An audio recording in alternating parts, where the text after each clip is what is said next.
for showing up today. Yeah. For those who not working, let me get y'all to pull up to the front one time. Let me get y'all to pull up to the front one time. Before I say anything, I want to get a mic to my brother and let him tell y'all what he got going on with the food and everything and the things that he cooking. How y'all doing tonight? Everybody ate? Yeah. Food was on point? Yeah. I just want to thank everybody that came out tonight, today, everybody that helped out, all the sponsors, all the donors, especially our owner, Chris Cole, 19 Keys. We got a lot of big faces, big names in the crowd. Thank you guys for all supporting. Plant-Based Kitchen is the first food truck in Atlanta that's not offering fake meat. Just to put that out there. We're the first food truck in Atlanta offering CBD for your anxiety, for your cancer treatment, everything like that. We strongly believe what you put in your body is what strengthens your mind, and what strengthens your mind helps you live for a long time. Thank you everybody for supporting. Now let me get a mic back to my brother. Yeah, I appreciate that. He say hold on. He say the only truck that ain't putting the fake meat on you. No soy boys. Y'all got to give it a round of applause for that. Y'all talking about? Because when it says health is wealth, and a lot of people go vegan, but they don't really understand the food that they put in their body, right? So that soy is not actually good for you, especially men. It creates that chemical imbalance, mess up your testosterone. So you be emo, growing breasts and don't even know why. You know what I'm talking about? And that's bad for cancer and a multitude of different things. So when you see people having success at giving soy to our people, you have to understand that they also killing our people and don't even know it, right? And we have all of these F cancer months, but then we go turn around and we eat the things that give us cancer. So that's a very backwards society, right? When we watched that movie Soul Food, and Big Mama had to chop her leg off because she had diabetes, they went and ate the same food that got her sick, right? So we never understood that getting the itis and getting tired after you eat. The itis is a suffix for inflammatory diseases, such as arthritis and hepatitis and a multitude of other different things. But we don't think about it like that. It ain't soul food unless it's good for your soul. You understand me? Unless it's going to really replenish us. But of course, we got a lot of habits that come back from those days when we was working for them folks. And we ain't learned how to do for self yet and learn how to cultivate and own land and produce our own food. So therefore, at the dinner tables is when we're killing ourselves, which is the reason we have these pre-existing conditions, which COVID-19 is exploiting in our bodies because of our bad habits. And we say that it runs in the family, the bad habits run in the family. Because we got the best genes on the planet Earth. You understand me? So there's a lot of things that we have to do to make sure that we're responsible for our health. Because regardless of some of the things that we talk about as far as how to build health, right? Or build wealth, rather. It doesn't matter how wealthy you are if you're not alive to actually utilize it, to pass it down to the next generation long enough. Where you got Alzheimer's and things of that nature and you can't remember, but here you are only 50 years old.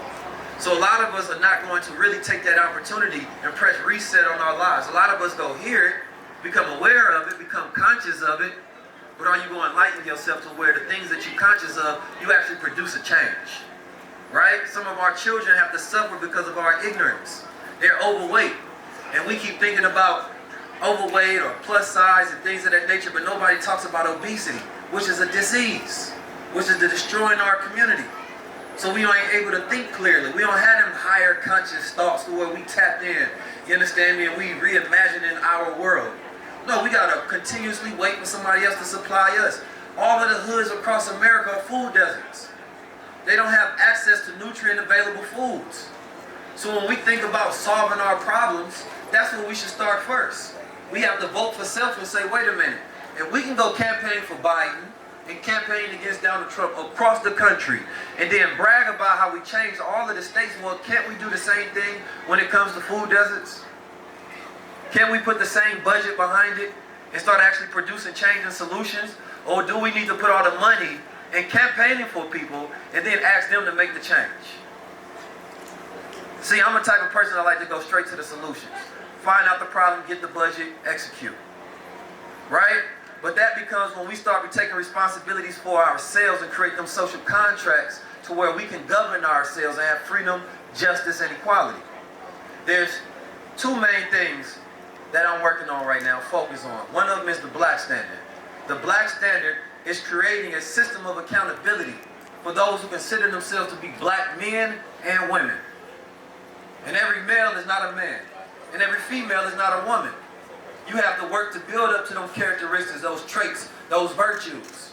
You could be a man in one area, but a boy in another.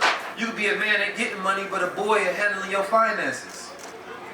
So that's when it comes to us thinking about how we're going to take care of ourselves, protect ourselves so we can protect our women, and we can build black families.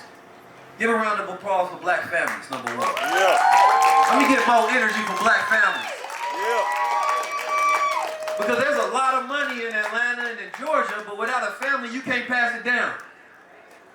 Generational wealth is generational. It's not about, oh, I got a house, I'm doing good as an individual. So what? Your success only matters if you can pass it down. But we think selfish. So the moment we start building and working towards family and build back that nucleus that we actually need in order for us to actually build a future, then we start winning. The highest grossing income in America, that trophy owes to the Asian community, the East Indian community.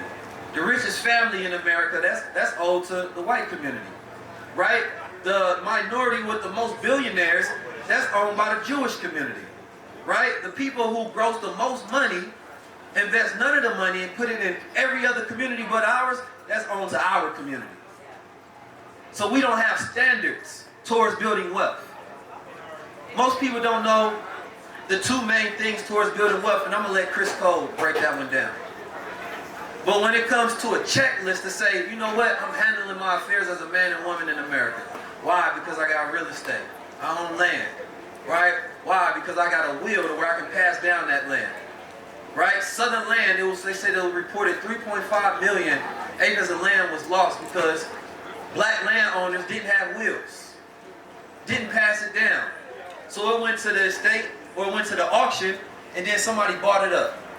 So yeah, sometimes we do the right thing, we go buy the land, but we don't know what to do next. So now, we have to think long term for our future. Stocks, right? How many people in here own stocks? How many people own a business?